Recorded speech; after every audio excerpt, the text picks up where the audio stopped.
K6 ఛానల్కి సంక్రాంతి భోగి శుభాకాంక్షలు.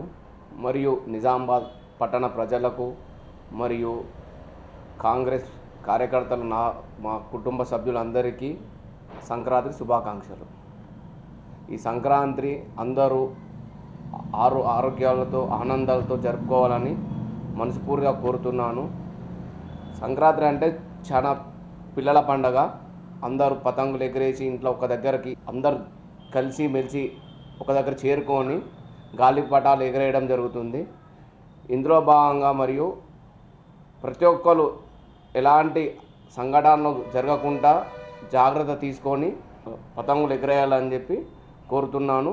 సంక్రాంతి పండుగ అంటే రైతులకు పాడి పంటలు అన్ని పంటలు బాగా పండాలని కోరుతున్నాను. మరియు ఈ సంక్రాంతి అంటే ముగ్గులు వేయడం, ముఖ్యంగా తెలంగాణ ప్రజల్లో ఆడపిల్లలు ప్రొద్దున లేచి ముగ్గులు వేయడం జరుగుతుంది. ఇందులోనే భాగంగా మరియు మగపిల్లలు పతంగులు వేయడం జరుగుతుంది. మరియు మరొక్కసారి K6 ఛానల్కి మరియు పట్టణ ప్రజలకు కాంగ్రెస్ కార్యకర్త నాతో పాటు అందరికీ సంక్రాంతి శుభాకాంక్షలు.